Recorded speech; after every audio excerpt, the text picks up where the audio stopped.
Olá, eu sou Felipe Silvelo, advogado da Silvelo Advocacia. Estamos começando aqui mais um SOS Advogados Online.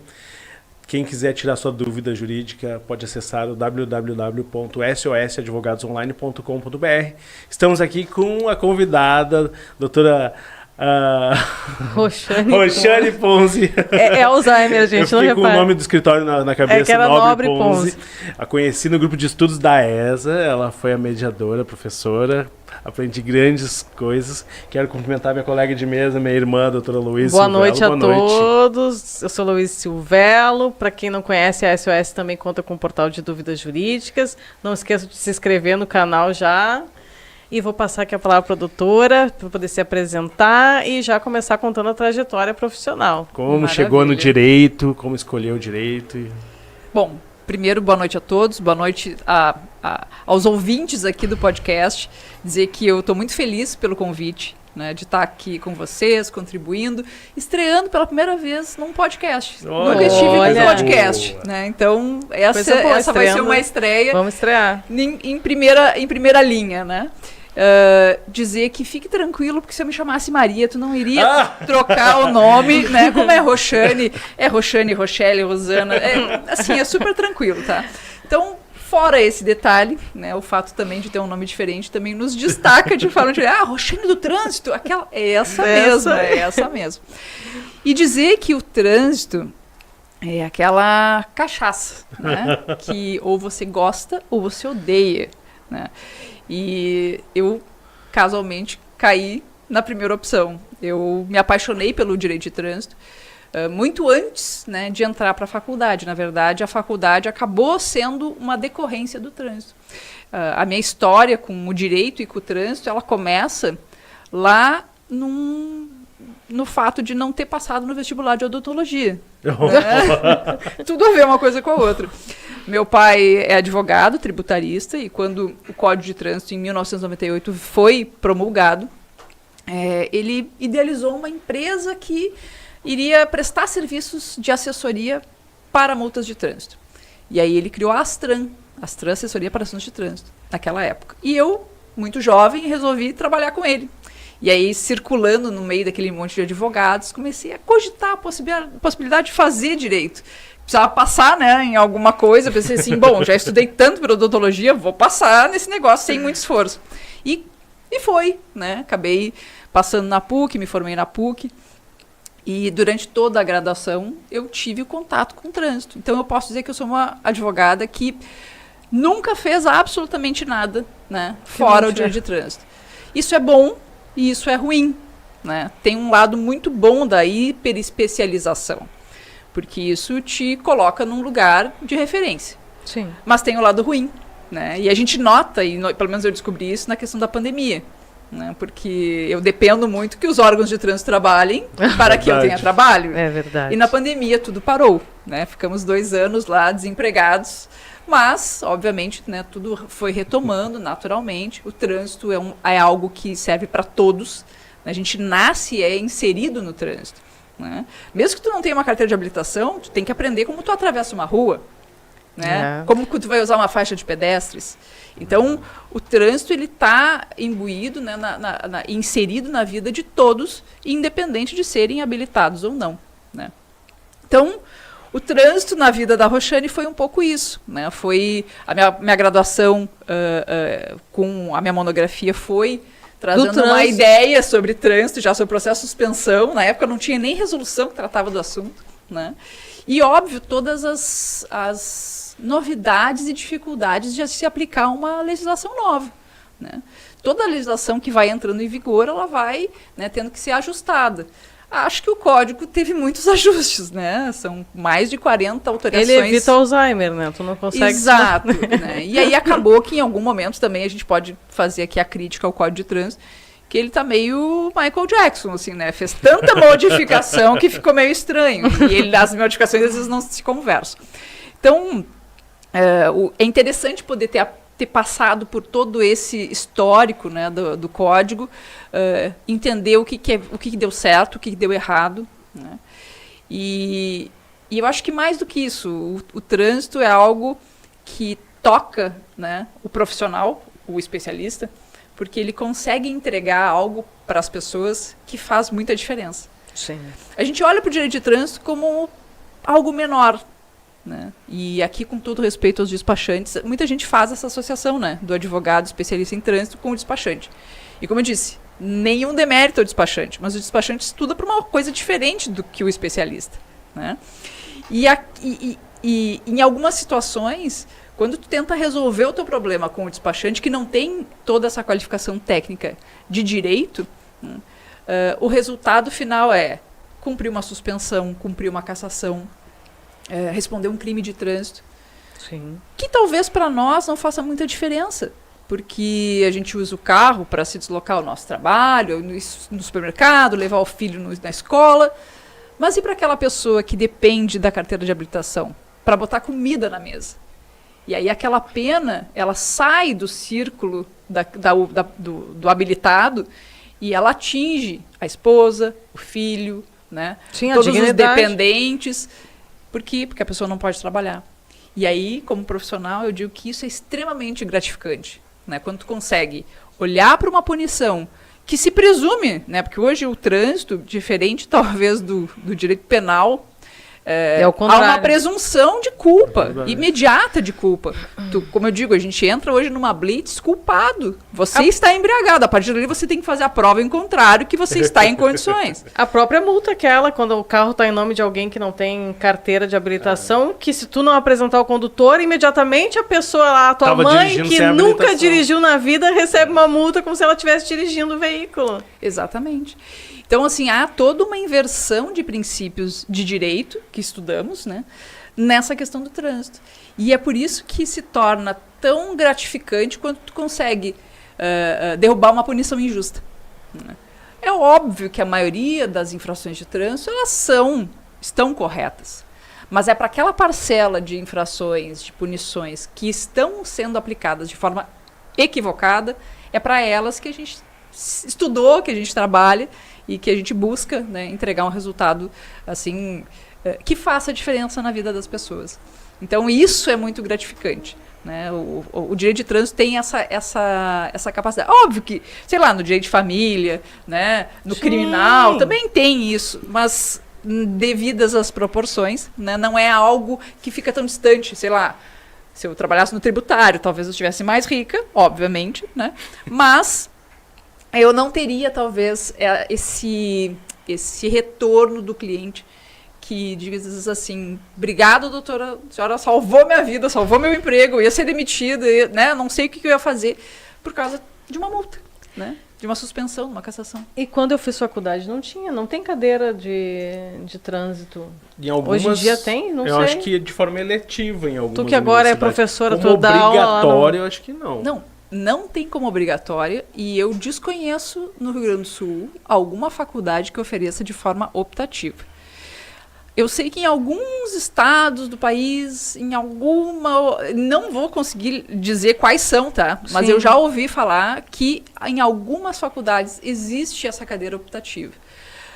Agora, o que é mais difícil, né?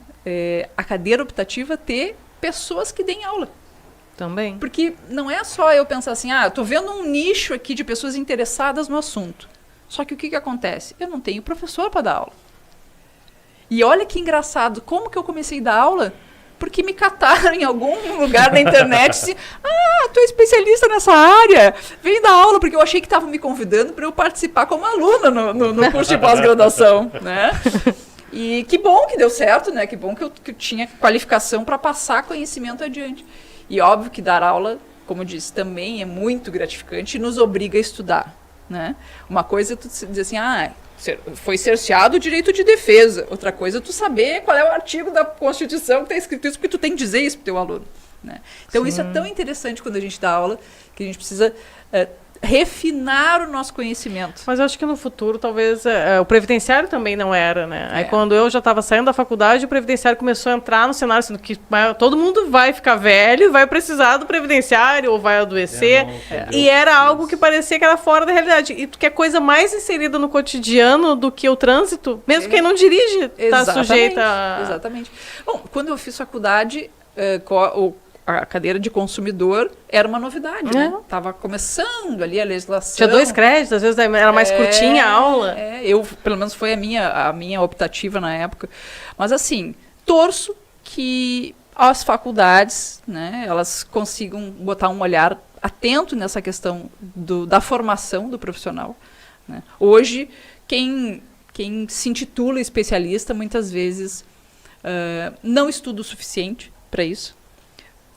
Ou então se vale de algumas técnicas, né, pouco ortodoxas. Por exemplo, eu faço um cursinho no final de semana, a partir de agora eu sou especialista. Né? E aí o problema é quando dá o problema, né, do dia a dia, e aí a especialidade dele não serve para absolutamente nada. Né? Ou então, como acontece, né, como tem poucas pessoas que trabalham nesse nicho, e que é um nicho interessante, deixando bem claro, né? Quanto mais profissionais capacitados, para nós, né, é muito melhor. Por quê? Porque eu começo a melhorar a técnica que consta nos recursos, nas ações judiciais. Quando eu pego pessoas que fazem de tudo e daqui a pouco está fazendo trânsito, eu corro o risco de ter uma argumentação fraca e que possa convencer de forma equivocada o juiz, e ele vai se convencer a partir dali, e depois até tu desconvencê-lo de alguma coisa fica mais complicado. Né? Mas o que eu acho ruim de tudo isso é que se criou também um mercado paralelo, como em várias áreas, tá? E não só no direito de trânsito, de cursos e receitas milagrosas. Né? Clique e saiba mais. Vem Fature até 10 mil por mês com direito de trânsito, que não sei. Banco de petições, curso de teses. Gente, né? O golpe tá aí, cai quem quer. Não que seja golpe, mas assim, não, você não vai ter um resultado mágico. Não tem uma receita de bolo. Cada Cada caso é um caso, também tem isso. Cada caso é um caso. Que bom que se interessam pela matéria. E dá para estudar, né? Dá para pegar as informações, dá para se aprimorar. Tá aí a própria ESA, né? Que o Felipe participou lá como colega, como ouvinte, enfim, que espero que tenha aprendido alguma coisa. Lá é de graça, né? Você nem precisa ser advogado para participar. Né, e para contribuir, para trocar ideias. Então, assim, não existe fórmula mágica, né? O sucesso não chega da noite para o dia. Ninguém fica rico fazendo tudo certo. Né? Então, eu digo assim, dá para a gente pagar as contas, né? Dá para a gente viver bem, não há o que reclamar, mas não espere que você vai ser milionário. Porque a minha tese de vida ela está incentivando você. Essa é ela incentivando vocês a estudarem trânsito. Ela disse isso no grupo de estudos. Mas eu vou continuar, eu gosto. Não, perfeito. Eu não vou, não. Eu não vou te prometer isso, porque eu não vou. Mas vamos falar um pouquinho, uma coisa recorrente aqui, e a gente tem alguns clientes que têm revenda de carro. É verdade. E que a gente estava comentando contigo aqui nos bastidores, a importância da transferência do veículo e a importância de que quem quer vender coisa que não precisa transferir, que passe a vender roupa e perfume. Exatamente. Porque carro tem que transferir, não é roupa. Carro tem que transferir. E houve, inclusive, uma mudança de entendimento do STJ, né? Porque há um tempo atrás se compreendia que a transferência da propriedade, a tradição, era suficiente para, né, dizer que fulano não é mais proprietário e Beltrano, a partir de agora, né, responde por tudo que for feito, né, e pelo próprio bem. Isso foi mudando, né, e recentemente o STJ, ainda que numa decisão muito controversa, tá, que há interpretações, a gente, né, faz uma interpretação ali que dá para sair por uma certa tangente, ele está exigindo que se faça a transferência junto ao órgão de trânsito. Né? E aí que dá os grandes problemas. Porque, assim, a coisa mais complicada, não sei se é o caso do teu cliente, é quando chega uma pessoa no teu escritório com multas de toda a espécie. Sim. E olha que se for só multa, tá ótimo. E uma coisa importante de falar, desculpa te interromper, é que se não comunica a venda, mesmo que tu prove por A mais B que tu vendeu, aqueles pontos e o valor da multa, ele é solidariamente exigível, porque tu não pode alegar relações pessoais contra o Estado, né? Exatamente. E aí, o que vai acontecer? Você vai ter que, né, cumprir uma punição E às vezes é só uma questão pecuniária, são as multas, né? Sim. Mas o problema é que se as multas se transformam em um processo de suspensão por pontos, em uma suspensão por infração, ou, e eu digo naqueles casos em que não há abordagem, né, e simples fato de você ser proprietário, você acaba assumindo a responsabilidade por aquela infração. E aquilo gera uma suspensão, e por sua vez, se você não faz nada em relação àquilo, Às vezes pode gerar uma não cassação. alterou o endereço lá, tá Não mandando a altera o endereço, correspondência. tudo passa, né, sem o conhecimento, e daqui a pouco você está com a carteira cassada, que é a pena mais grave do Código de Trânsito, são 2 anos sem CNH, e depois tem que fazer o processo de reabilitação, que é uma reciclagem, basicamente, mais, né, prova prática e teórica. E tem que pagar tudo de novo. Desculpa, a minha pergunta Não, agora é de tem curiosa. tem que pagar. Porque é bem caro, né, para fazer a Não, você habilitação. não precisa mais pagar as aulas, aulas, tá. né? Se presume que você sabe, né, já a teoria. Mas a prova, a gente pensa, Tem a mas eu taxa, faço prova prática e prova teórica, sossegada. O problema da prova prática é que você passa a vida inteira dirigindo Com vício. cheio de vício. E aí você vai ter que fazer aulas para a prova depois. Né? E eu ainda complemento ali na necessidade de transferência que, em caso aconteça um acidente futuro com o condutor lá na frente, o proprietário que está no documento responde solidariamente, né, para eventuais perdas e danos, indenizações e aí, um monte de Então, coisa. assim, independente do cliente, né? Vamos pensar assim, o cliente é a revenda, né? Aí a revenda quer economizar naquela pequena transferência, né? Vai, No pega valor. a procuração. Pega a procuração. Aí a procuração é um negócio que já está amarelado. Que dá pra subestabelecer. Não, e vai subestabelecendo. Vai subestabelecendo. E aí eu acho que tem uma falha de quem compra e de quem vende, que precisaria estar um pouquinho mais atento para exigir esse posicionamento da revenda, entendeu? Porque se eu estou comprando e estou vendendo um veículo, eu tenho que ir com o comprador, e se o comprador é a revenda, eu tenho que pegar a revenda, o dono da revenda, bota debaixo do braço, vamos ali no cartório e vamos fazer a transferência.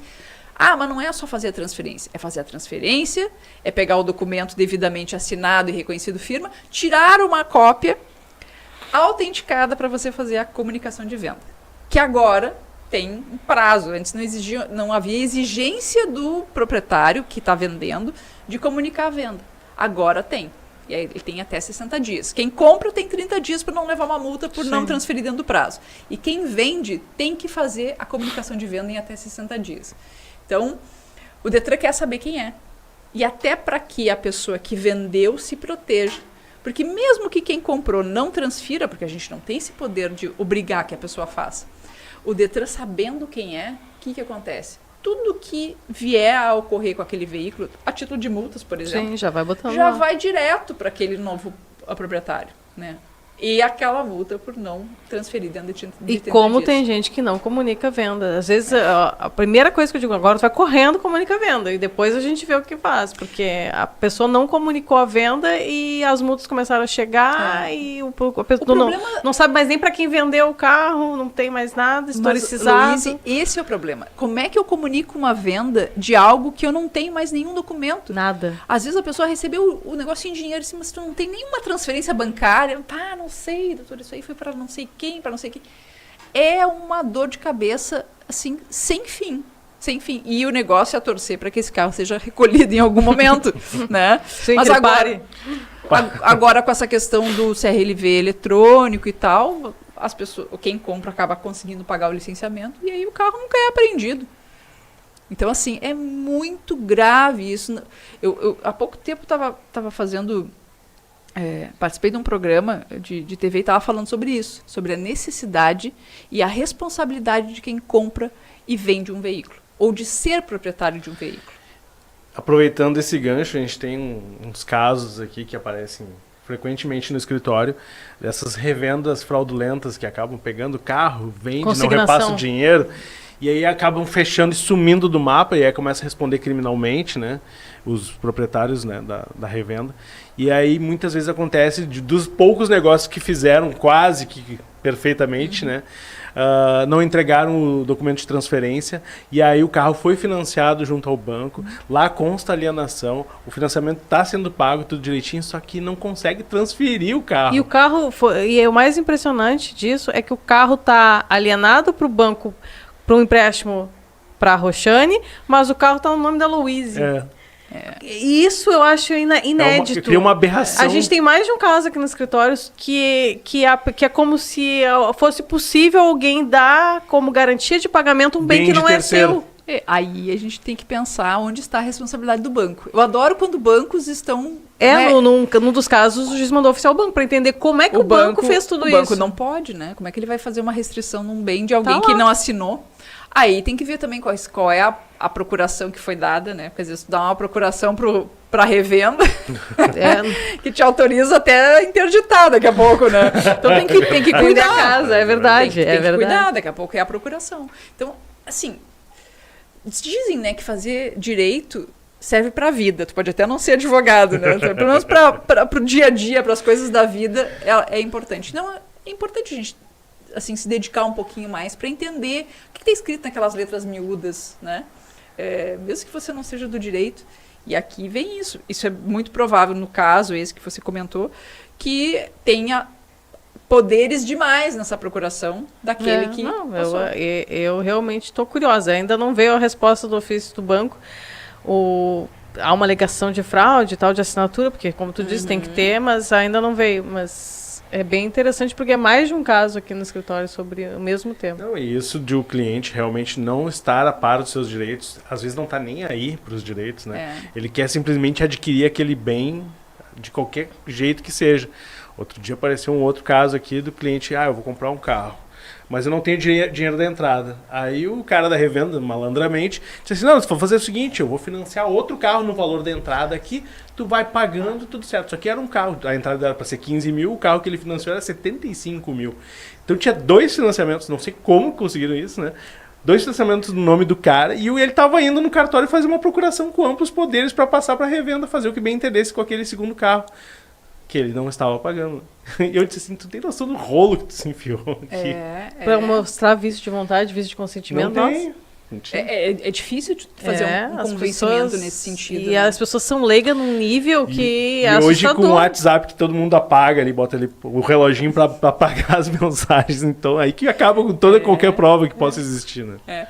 E eu casualmente passei por um processo de compra e venda agora recentemente e já estava tudo certo, já tinha feito a TPVE, assinado, reconhecido firme.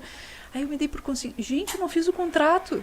Eu não posso, eu não posso fazer uma compra e venda e não fazer um contrato. Sim, que a gente sempre fala. Poxa, advogado. Aí quando eu fui passar, né, pro comprador, ele assim, mas eu nunca fiz contrato de compra. Pois mas agora você vai fazer. Nesse caso você vai fazer. Nada demais. Sim, mas, assim, uma folhinha. Pequenas coisas, pequenas previsões, né, que trazem previsões também do próprio Código Civil, né, de responsabilidade e tal. E, enfim, proteger. Contrato serve para quando as coisas dão erradas, não quando dá certo. Por isso que muitas vezes tu pode fazer, né, vender e comprar um veículo, fazer todo esse rolo. Sim. E nunca dá problema. O problema é quando dá problema. Deixa eu te perguntar, que eu acho que isso é uma curiosidade de vários advogados que acabam se aventurando, né, no direito de trânsito. Para trabalhar no direito de trânsito na parte judicial, é necessário ter uma boa estruturação da via administrativa antecipando tudo ou não? Depende. A advogada adora, né? Essa palavra é melhor. Depende. Depende da estratégia que você vai usar, né? Uma coisa que já é certo. E é engraçado você perguntar isso, porque essa é a primeiro tópico. Quando eu dou aula em pós-graduação e tal, o primeiro tópico que eu dou da aula de processo judicial é isso, né? Eu preciso esgotar a via administrativa? Não. Não há um impedimento de você usar as duas coisas em paralelo, né? E hoje o entendimento não é dos juízes, não é exigindo que você comprove um determinado protocolo, né, de um recurso administrativo para só poder ingressar judicialmente depois. Então tudo vai depender da estratégia que você for usar. O recurso administrativo, às vezes, ele é muito importante e eu quase sempre, quando há prazo administrativo, eu faço uso deste prazo. E faço um recurso também de qualidade. Por mais que todo mundo diga assim, nunca vi ninguém ganhar na Jari, nunca vi ninguém ganhar um recurso de trânsito. Olha, eu tenho alguns lá. proporcionalmente... Eu ganhei um. Só não ganhou do marido dela. Eu só não ganhei do meu marido, mas eu ganhei um. E não rolou honorários, só por isso. Né? Mas é super importante, sim, poder utilizar. Até porque, quando eu digo assim... E aqui eu tô falando como advogada do condutor, tá?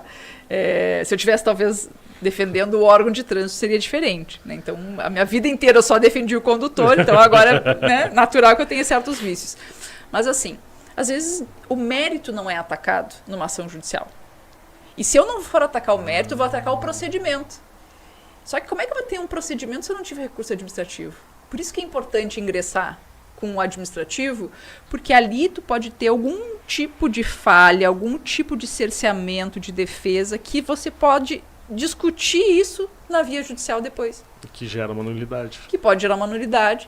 E que hoje, com vários prazos decadenciais que se criou, né, desde 2021, já existiam outros, mas agora, especialmente depois de 2021, que antes não existia prazo, por exemplo, para a autoridade de trânsito expedir a notificação de imposição de penalidade. O que é a notificação de imposição de penalidade, para quem não entende nada de trânsito? É a segunda multa. Tem a primeira, que tu tem que expedir em 30 dias, sob pena de arquivamento. E a segunda, agora tem um prazo de 180 dias ou de 360. Tudo depende se você apresentar defesa. Não apresentou defesa, 180 dias você tem que expedir. Se o órgão não expedir, simplesmente arquiva-se o auto de infração. Então, se eu tenho algum tipo de nulidade nessas fases, porque são 3 fases administrativas, né, que você tem, são 3 recursos que você pode se utilizar: defesa, recurso a jari, recurso ao CETRAN ou colegiado, dependendo, né, se for órgão federal. Se houver um problema, especialmente nas 2 primeiras fases, eu não consigo repetir mais. Por quê? Porque se trata de um prazo decadencial, que não se interrompe nem se suspende. Então, eu diria, recorram administrativamente, sempre que possível. E a importância de pegar já uma pessoa especializada desde a parte administrativa, porque dependendo, se tu não debateu na parte administrativa, tu não pode inovar na parte judicial. Eles vão dizer assim, não, mas isso está inovando, nunca alegou, não deu a oportunidade para a administração pública voltar atrás e agora quer que o judiciário interfira. Não podemos. Isso é outra coisa bem importante também. O judiciário, ele vai analisar, né, não questões de mérito, sim, que foram apreciadas. Eu entendo que o judiciário está apto a olhar a questão formal do procedimento. Agora, nem acho que é tanto essa questão assim, você não alegou coisas no administrativo, mas eu acho que o grande problema é quando a pessoa confessa coisas no administrativo e isso acaba chegando no judiciário. Né? Aí fica mais difícil. Aí fica impossível. Né? E quais são, assim, os principais casos que caem assim, no teu escritório, com mais recorrência? Assim? Então, lá no escritório a gente tem basicamente um foco no direito de dirigir da pessoa. Né? Onde que começa a valer a pena, né, pagar honorários para um advogado, que muitas vezes são superiores ao valor da multa. Né? Tem gente que não consegue entender como que você ganha dinheiro numa multa de R$130. Quanto você cobra de honorários? Provavelmente eu vou cobrar mais do que o valor da multa. Tá, mas aí ninguém vai te contratar.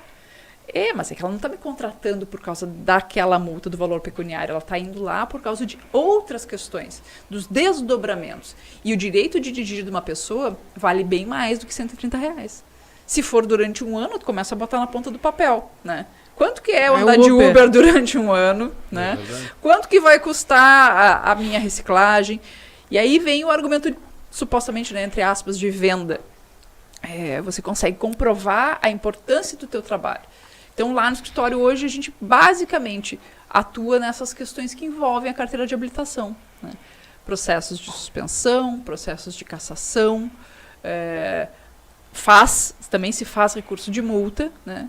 Tem situações de pessoas que estão mais expostas ao trânsito, e aí elas precisam dos recursos administrativos, especialmente para fazer uma administração desses pontos, tentar evitar que se instaure o processo. Que eles estejam lá no mesmo tempo.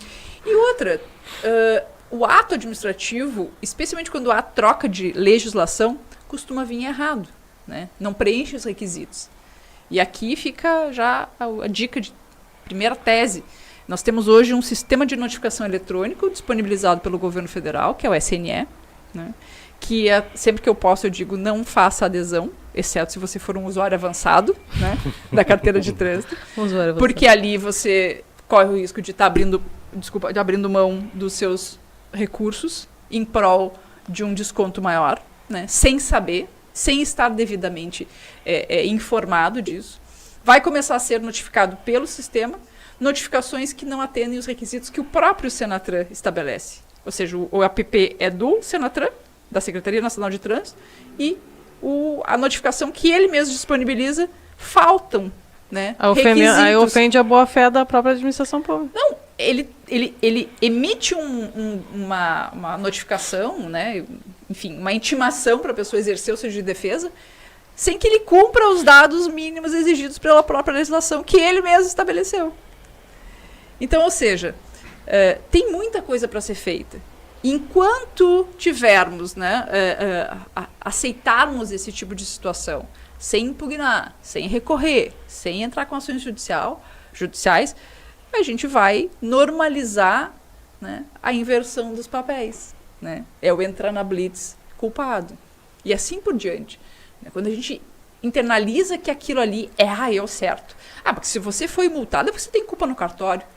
Eu tenho um ódio quando eu escuto na tribuna um juiz que está julgando, assim, doutora, vai me dizer agora que o quê? Ele se recusou porque ele é um anjo, né? Ele não bebeu. Quem não bebeu não se recusa. Mentira! Por quê? Porque se eu, antes de vir aqui, de manhã, agora são 7 da noite, né? Mas assim, vamos pensar que fosse mais tarde, às 22. Ao meio-dia, eu tomei uma taça de vinho e eu não estava dirigindo. Eu não tenho um botão verde e vermelho que diz que eu posso dirigir e que não vai acusar nada. Então, eu posso sim ter o receio de soprar o bafômetro. E isso não significa que eu sou um assassino do trânsito. Então, sinceramente, eu odeio quando... E agora falando de uma forma muito coloquial aqui, eu odeio quando eu vejo essa presunção inversa. Né? A administração tem que trazer essas provas. E ela tem condições. Né? Quando um cidadão se recusa, por exemplo, numa barreira, a fazer o teste do etilômetro, o que deveria acontecer ali? Né? É óbvio que ele tem, quando ele tira a habilitação, ele é obrigado a se submeter a determinadas regras que estão previstas no código. E uma delas é ser fiscalizado. Então, a administração tem todo o direito de cessar aquela conduta. Bom, tu não quer fazer o teste, e eu tenho suspeitas, e mesmo que eu não tenha suspeitas, eu simplesmente vou pegar sua chave e você não sai mais dirigindo. Porque eu acho que você pode colocar em risco toda a sociedade. Só que entre este ato e o ato de tirar a carteira por 12 meses, tem uma lacuna que deveria ser feita através de provas. Uma coisa é eu ter suspeitas que você não tem condições de dirigir naquele momento. Então, eu cesso aquela conduta. Agora, entre este ato, como eu disse, até o momento de eu tirar a carteira, eu não posso mais ter presunção. Eu tenho que ter prova acusatória. E, infelizmente, o STF disse que não precisa. Né? Ou seja, que o artigo que pune por simplesmente se recusar, ele é válido, mesmo que ele tenha a mesma previsão daquele que sopra. Né? Então, nosso trabalho como especialista, talvez não esteja fazendo muito sentido para quem está escutando, mas o nosso trabalho é tentar, tecnicamente, apontar que essa conduta está errada. É a mesma coisa. Deixa eu tentar dar um exemplo diferente. Não é o álcool, né? Que eu esteja conduzindo drogas, por exemplo. Eu preciso que o policial faça a prova que eu estou conduzindo drogas, entendeu? Eu não posso entrar numa blitz e ser presumido que eu estou traficando. Tem que ter prova acusatória. Mas eu acho que no caso do bafômetro, a partir do momento que o STF ou o STJ disser que tá tudo bem, não pode presumir, ninguém mais vai fazer o bafômetro. Por causa dessa peculiaridade que tu disse. Que mesmo uma pessoa que tomou um copo de vinho realmente pode acusar. Às vezes uma medicação. Mas ninguém mais faz o bafômetro. E aí, na dúvida, né? Não faz. Quem em algum momento ingeriu bebida alcoólica, não faz. Não, simplesmente não faz. Por quê? Porque ele está fugindo da possibilidade de ser enquadrado em crime de trânsito. Olha como a gente começa a analisar a questão técnica, tá? E às vezes quem está do outro lado olha pra minha fala pensando assim, a Roxane passa a mão na cabeça desse monte de bêbado assassino, né? Que quer matar as criancinhas na rua. É porque tu nunca perdeu ninguém no trânsito. Não, gente, eu me solidarizo realmente. Só que assim, eu também não quero assassinar a Constituição Federal e todos os direitos que a gente conquistou com muita dificuldade, né? Eu não quero... Se eu não é pra viver numa democracia, eu quero ser amigo de quem manda, eu entendo toda a tua colocação. Se ninguém é obrigado a produzir prova contra si mesmo, não poderia ser o bafômetro obrigatório. Eu entendo e concordo, mas eu não consigo pensar... claro, tem aquele exame físico, né? Fisiológico. Aí quer fazer o 4 lá com a perna, olhos enfim. Vermelhos, o hálito, tem várias cheiro, circunstâncias físicas que o álcool... Que são exteriores. E existem provas que o agente de trânsito pode fazer. Ele vai olhar pra você e vai ver se você tá com os olhos vermelhos, tá com a fala alterada. No momento que ele pede, me dá só seu documento pra eu ver, né? Sim, o senhor pode sair do carro. Ele tá olhando e fazendo a análise da tua capacidade psicomotora, se ela tá alterada ou não. Sim. Só que é muito mais fácil pra fiscalização eu criar uma multa por recusa. Tem participação no chat. Eu sabia que ia ter participação no chat. O pessoal já tá querendo bafo. Já. Não, pode ler, Márcio, para facilitar, melhor. Porque até o Felipe achar ali. Não, eu tô com minha visão ele de tá perto certo. ruim.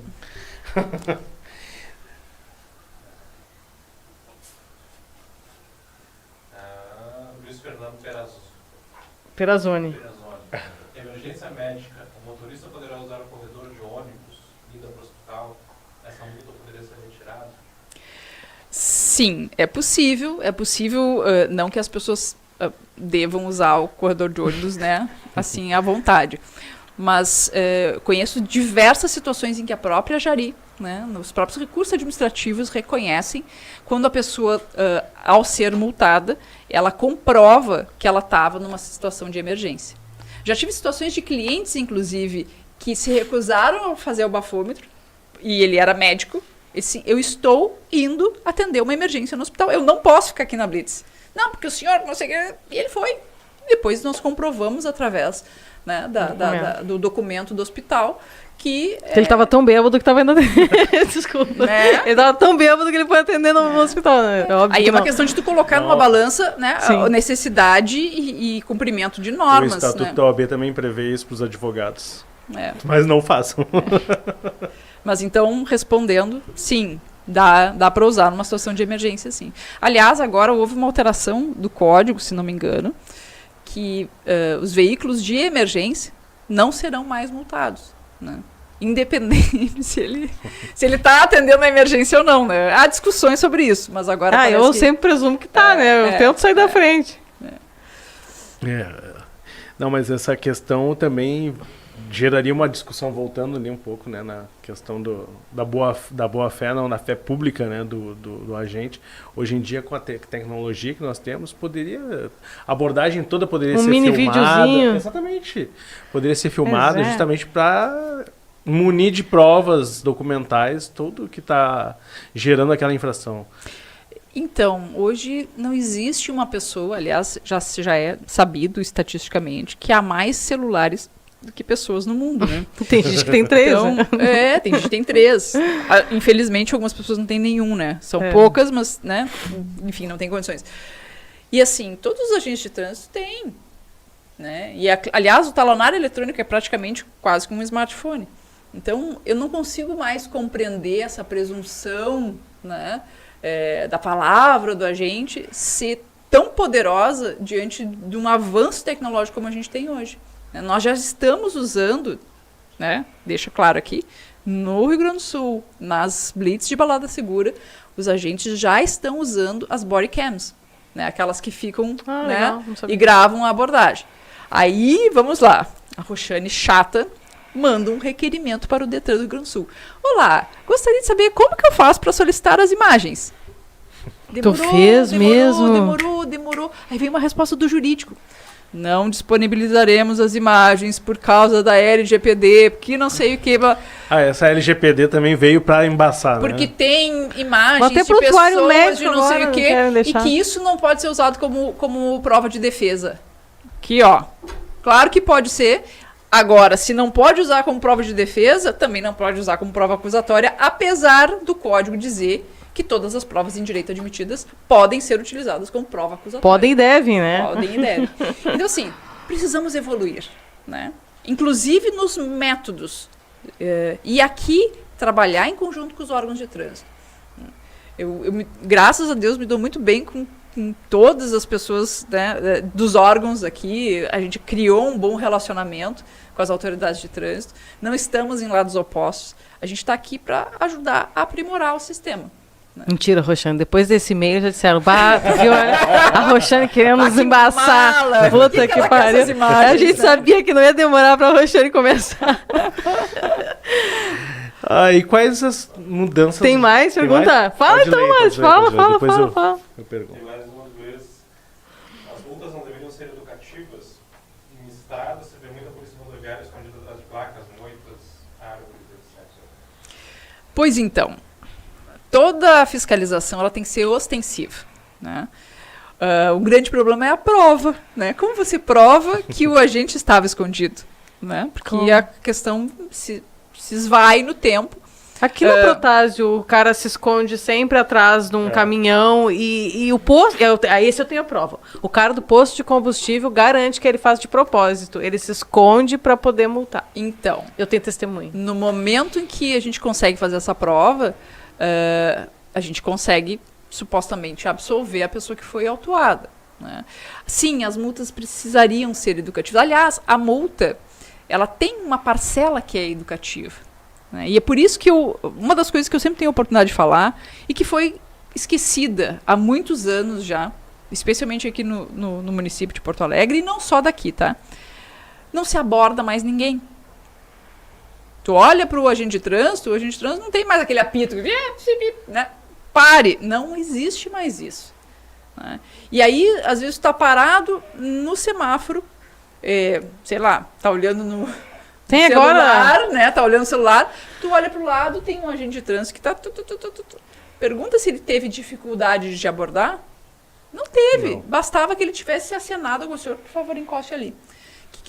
Por que a abordagem é importante? E a abordagem no código é regra. A exceção é não abordar. E tanto é exceção que no auto de infração eu tenho que colocar os motivos pelos quais eu não abordei. Inclusive tem lugar para o condutor assinar, né? Isso, exatamente. E aquela notificação vale como... Aquele auto de infração vale como notificação. Por que não é abordado? Porque é mais fácil multar à distância. E qual é a diferença educativa que faz o ser abordado do não ser abordado?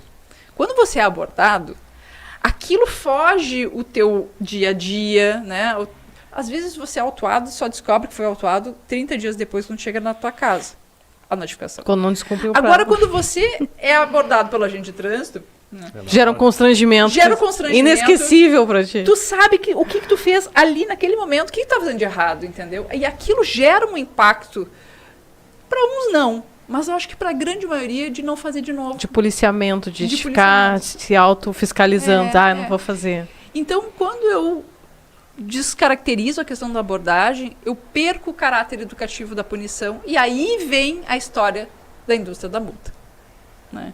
Mas lá perto do fórum é uma indústria, né? Porque eles vão até determinado horário, porque já sabe que os advogados tudo estacionaram lá. Assim, freguesia. Quando a gente fala de indústria da multa, tem gente que gosta de falar isso, e os anos se passaram e a gente foi aprimorando o verbo. Não é indústria da multa, é indústria da infração. Porque se comete tanto... E realmente, a quantidade de infrações que cometemos no trânsito é infinitamente maior do que a quantidade que é flagrada e vira auto de infração. Tá? A gente comete muita infração, porque o Código também prevê muitas condutas infracionais, né? Pensa, um único ato pode ser enquadrado em várias infrações. Se eu estiver segurando o celular, eu posso ser enquadrada por estar segurando o celular, estacionar no lugar proibido, por estar com uma mão só, por estar desatenta. Tu entende? O mesmo ato pode... Não, aí vai estar parado, né? Tu pode ser enquadrado em vários incisos do artigo do Código de Trânsito que faz com que seja um código extremamente punitivo. Agora, quando falam sobre indústria da multa que ela não existe, eu digo, calma, depende do viés. Depende do copo ser meio cheio e meio vazio. Por quê? Porque quando eu tenho no código uma determinação de que 100%, e eu não estou equivocada, é 100%.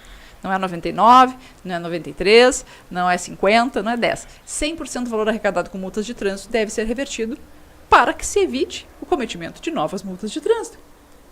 Ou seja, tudo que eu arrecado com trânsito, eu tenho que aplicar em sinalização, educação, fiscalização, engenharia e... Agora me fugiu a última. São cinco pilares, entendeu? Que você pode utilizar o dinheiro arrecadado com multa de trânsito.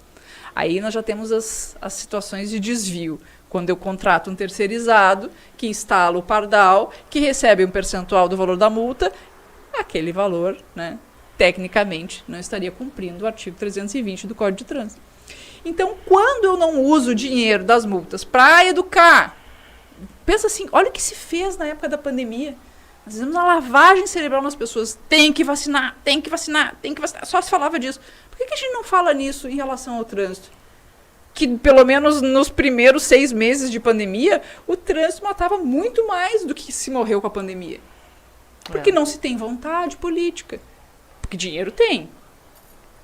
Desde 98 tem dinheiro contingenciado que não é utilizado para os fins que é do Código de Trânsito. Então, se torna uma fonte de arrecadação. E aí, certamente vai ter gente dizendo, indústria da multa. Então, sob esse viés, a indústria da multa existe. Regiane, tu até que é legal. Enquanto tu estava falando, eu pensei em umas 5 ações populares que tu já podia ter movido. Tu é legal. O Luiz teve um sócio aí que trabalhou numa determinada empresa pública e ele garantiu que tinha cobrança de meta, né? É pior, é verdade. Mas não se sabe. Há boatos. Há boatos. Mas mesmo assim, como eu disse, eu participei do programa Um Dia de Agente, né, na IPTC. Olha. Só não botei a farda. Não botou, tu tinha que ter botado. Mas entrei na viatura, né, e aí aquele momento assim que tu se sente o dono da caneta. Tu vê infração de trânsito em tudo que é lugar. Vamos multar! A gente, né, fica aquela coisa de justiceiro. Eu ia ser a pior guarda, que eu nunca ia enxergar a placa. Eu ia ser despedido. E ali é que a gente vê o quanto se passa por cima de várias infrações. Como eu disse, a quantidade de infrações que a gente comete é infinitamente menor do que a quantidade que se transforma em autos de infração. Por isso que se fala dessa questão da meta, né? É que tu não consegue acreditar que um agente de trânsito que passou 8 horas na rua, ele conseguiu fazer um auto de infração. Oi, amigo. Foi Você deitar, não tá né? trabalhando. E aí, por isso que vem a questão da meta, entendeu? Não é que é meta, mas assim, calma, né? Se eu sou o teu supervisor, onde é que tu tava nessa hora? É difícil você não ter flagrado mais infrações. Então, não que se exija que se faça isso no sentido de necessariamente arrecadar. Até deve ter, vamos pensar, né? Não, vamos pensar boa fé. Mas eu acho que ali vem a questão de ser um funcionário público, né? Que presta um serviço público, que está imbuído do poder de polícia, então o EPTC tem poder de polícia, não vem com essas papas. Não cola mais, ó. Né? E ele tem que fazer a sua atividade de forma, né, mais eficaz possível. Lá no início eu me lembro até que teve um caso de um agente que ficou sem combustível e ele desceu do carro, se aplicou a infração e foi despedido por causa disso. Era o Lineu da grande família. Só pode ser. Tava fazendo o trabalho dele. Deve ser. Imagina. Pelo amor de Deus. Tu é vice-presidente da Abatran. Da Abatran. E o que cuida a Abatran? A Abatran foi um projeto idealizado pelo nosso presidente, Alan Bucco, que é um advogado também especialista em trânsito, de Passo Fundo, né? E que todos nós éramos membros, né, da Comissão de Trânsito da OAB do Rio Grande do Sul e sentimos uma certa dificuldade, um engessamento, porque a instituição, né, a OAB, ela não é feita necessariamente de interesses particulares, ela fala em nome de uma grande coletividade, então tudo é mais engessado. Eu quero oficiar tal coisa, poxa, eu tenho que pedir autorização pro Papa, né? E eu falo isso porque eu estou dentro da OAB, e é isso, e é assim mesmo, tá? E não que seja um demérito, mas é tudo menor, porque enfim, é o tamanho da OAB e a força que a OAB tem, ela tem que escolher muito bem as suas batalhas, né? E a Abatran, então, veio nesse sentido, de ser um lugar de pessoas especializadas, advogados, né, com experiência e com conhecimento. Então, para entrar na Abatran, você tem que demonstrar que você atua na área. Não adianta querer entrar na Abatran... O que significa a sigla Abatran? Associação Brasileira dos Advogados de Trânsito. Ah, tá. Então, hoje a gente já tem representatividade em estados suficientes, e eu não lembro quantos são agora, para ingressarmos com ações civil públicas, que era um dos grandes objetivos. A gente quer atuar de forma técnica. Já tem até a primeira lá, o pessoal do Pardal lá. Né? Então, por exemplo, essa ação direta de inconstitucionalidade, que tratava da questão da lei seca, ela foi proposta pela Abrazel. Quem que é a Abrazel? É a Associação Brasileira dos Bares. Dos bares, né? restaurantes E aí eu te pergunto, hotéis. qual era o objetivo deles na época? Era atacar a proibição de venda de bebida alcoólica nas estradas. Mas aí eles se arvoraram um pouco mais e falaram sobre a questão da inconstitucionalidade, né, do artigo 277, que era aquele que fazia a presunção, né, se tu se recusasse e tal. Depois virou 165A e assim por diante. Então, com todo respeito à Abrazel, o interesse dela não era a questão do trânsito em si, era a questão da venda de bebida alcoólica. Então, o que a gente sente que o resultado que se teve nesse processo poderia ter sido diferente, se talvez tivéssemos profissionais realmente interessados nesta parte. Sim, nessa parte. Na outra parte, me parece que sim, sim. Foi feita uma representação muito importante nesse sentido. Mas para a questão ali da inconstitucionalidade, nós ficamos assim, desassistidos. E a Abatran, ela vem nesse sentido. Né? Nós fizemos todo mês uma reunião aberta, como eu digo assim, as nossas reuniões são tão ricas, né? As discussões são tão profundas, que a gente diz, por que não dividir isso? Né? Então a gente traz algum assunto, alguma coisa específica, e a gente senta ali e debate. Né? E tem pessoas que assistem, assim como assistem o podcast. Né? Não é um volume muito grande de gente, né? Mas aqueles que têm interesse, tá lá, tá disponível. Fica a dica aí pro pessoal que tá com a carteira para ser casado. Consulta grátis, é lá. Sabe que nós tivemos um episódio sobre essa questão da transferência, né? Sobre essa análise específica da mudança do entendimento do STJ. Então, assim, tá lá, tá à disposição, né? Se quiser, se valer dos conhecimentos que a gente divide ali, é sempre importante. Legal. E aí, passando para a parte da OAB, né? Tu é vice-presidente da Comissão de Defesa das Prerrogativas dos Advogados. Essa parte, ela também trabalha em cima do direito de trânsito ou não? Ou tu é mais em cima das prerrogativas dos direitos de atuação dos advogados? Então, eu ingressei na CEDAP na gestão passada, né, como membro. E confesso que acho que todo mundo tinha que ter a oportunidade de se dedicar um pouquinho mais a internalizar o que são as nossas prerrogativas. Porque isso é o nosso... É a espinha dorsal do advogado. Quando ele domina as suas prerrogativas... Gente, e não é tão difícil, tá lá o artigo 7º do Estatuto. Lê ele, decora ele, entendeu? Não precisa mais do que isso. Tem vários incisos, é verdade, mas é fácil, né? E quando a gente domina isso, a gente atua de uma forma melhor. Então eu entrei como membro, comecei a entender um pouquinho mais o sistema da própria comissão, que é uma comissão que faz julgamentos também, né? Ou seja, os colegas que têm dificuldade, que têm uma prerrogativa violada, eles pedem o auxílio da CEDAP, né, que pode ser através de uma assistência, de um acompanhamento, de um desagravo público, quando for uma coisa mais grave. E lá nós, né, da comissão, fazemos essa análise, né, se cabe ou se não cabe, e a partir dali quem responde para o violador, né, é a OAB, não é mais o CPF. Porque é muito mais complicado tu sozinho, né, ir contra aquela situação. Então, é a instituição que está por trás do advogado. E isso, muitas vezes, faz muita diferença. E o convite para ser vice-presidente ocorreu agora há pouco tempo, agora já na gestão do Dr. Domingos. E foi feita uma realocação, né? É um presidente e tem 4 vice-presidências. Uma vice-presidência de trabalhista, uma criminal, uma civil, que é a minha, e uma da mulher advogada. Né? Tem uma específica da mulher advogada. Então, eu vim agregando uma 4ª vice-presidência, que antes era da colega aqui, a doutora Nara Piscinini, que era do civil, então ela foi designada para da mulher advogada. E lá, eu tento trazer todo esse conhecimento na área de trânsito, porque nós temos várias prerrogativas que são violadas. Todos os dias tem algum problema que dá lá no Tudo Fácil, por exemplo, que é o atendimento, né? Tudo difícil. Aqui no escritório a gente chama de tudo difícil. E eu te digo que o mais triste de tudo isso é que em todo esse tempo, já são 4, 5 anos na SEDAP, eu tive 3 processos de colegas de trânsito só, que ingressaram e pediram ajuda. Porque todos os outros, sabe o que eles fizeram? Tá bom, eu faço o que vocês querem. Tá bom, essa exigência é irregular, é ilegal, mas eu vou atender. E assim por diante, ou seja... Até porque as pessoas têm pressa também, né? Tem pressa, não querem se incomodar. E aí vem aquela coisa que a gente estava comentando antes nos bastidores. Toda vez que você se submete, né, ou que diz amém para um violador de prerrogativa, ele vai olhar para você como alguém que ele pode seguir violando as prerrogativas.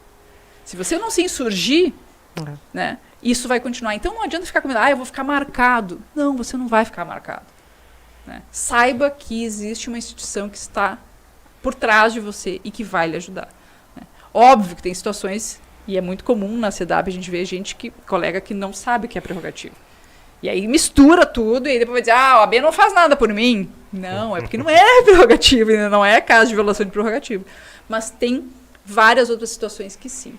Então, é tão importante a gente ter assim, o conhecimento dos nossos direitos, porque isso nos fortalece. Né? Conhecimento é poder.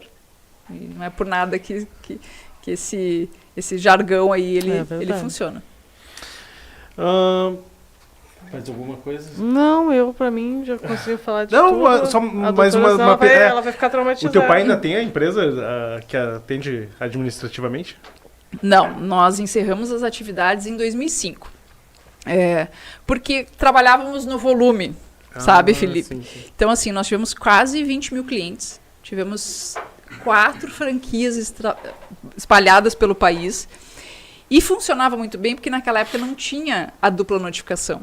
Então, eu conseguia colocar 40 pessoas numa ação, cada pessoa tinha 4, 5, 6 multas, e a gente derrubava aquele monte de multa. Por quê? Porque... todo mundo igual. A tese servia para todos. Então, tu conseguia trabalhar desse jeito. Isso também agora voltando, né, que a gente estava falando lá no início, isso também fez com que eu decidisse que não é um modelo de trabalho que eu quero. Eu quero trabalhar de forma artesanal. Então, hoje eu trato o meu cliente como o João, a Maria, né, a personalidade. Joana. Lembra dele, se ele te liga, tu sabe quem ele é. Eu sei quem ele é, entendeu? Não tenho mais a interesse de trabalhar no volume. Então, na época, não se tornou mais interessante, a título de negócio, cobrar valores baixos para ganhar no volume. E aí nós encerramos as atividades. E de lá, como eu digo, a mosquinha do trânsito, a cachaça, me pegou. Eu continuei, meu pai voltou para a área do tributário. E hoje está aposentado, enfim, né? E o teu escritório atua só no direito de trânsito ou tem outras áreas? Sim, ele atua só no direito de trânsito, mas a ideia é sair um pouquinho dessa questão da hiperespecialização, né? Poder espraiar um pouco mais. Não, mas eu acho que tu consegue fazer seguro, por exemplo, aquele caso que a gente estava comentando antes. Mas é que a pessoa não vem atrás de mim. Vem. Eu tô com... uma coisa leva a outra. Eu tô com um selo agora do trânsito que não sai mais. Tu é o Conatan. A Jari, eu não sei se fala Jari ou Jari. A doutora Jari, né? Doutora Jari. Assim, é que nem gado, dá uma marcada assim, sabe? Claro, agora, parece que tu não sabe fazer mais nada. Que inimiga. Mas, assim, me considero uma ótima advogada a ponto de resolver problemas. Tá que nem aquele ator que fez um filme muito bom, aí depois ficou marcado, sabe? Os atores que fazem série. Aí fica difícil. Sim, é verdade.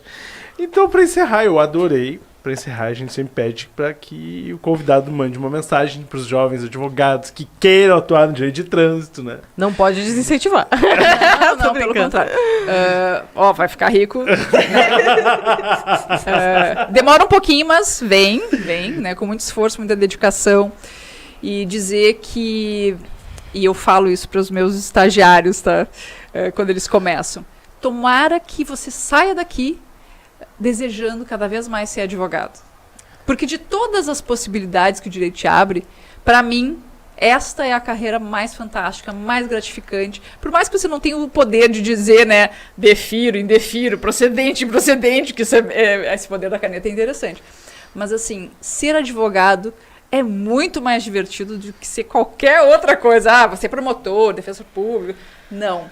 Né? E aonde você tem a possibilidade de crescer muito. Né? Se você quer realmente ter a possibilidade de ficar rico com o direito, esquece concurso público. Porque, aliás, se você ficar rico com concurso público, alguma coisa está errada, tá?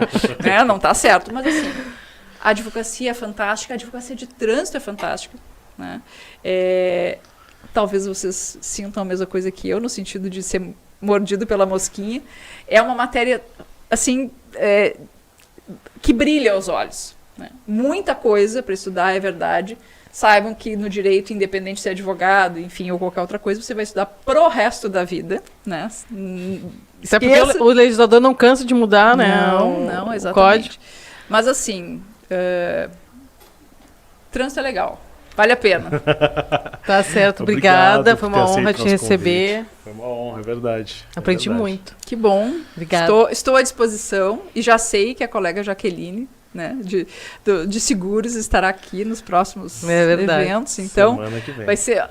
Perguntem para ela sobre trânsito, né? Com certeza, com certeza. Iremos relembrar o episódio de hoje. Vamos adentrar assim na matéria. Maravilha. Foi um prazer e obrigado pela audiência aí de Boa todos. noite. Boa noite, obrigado.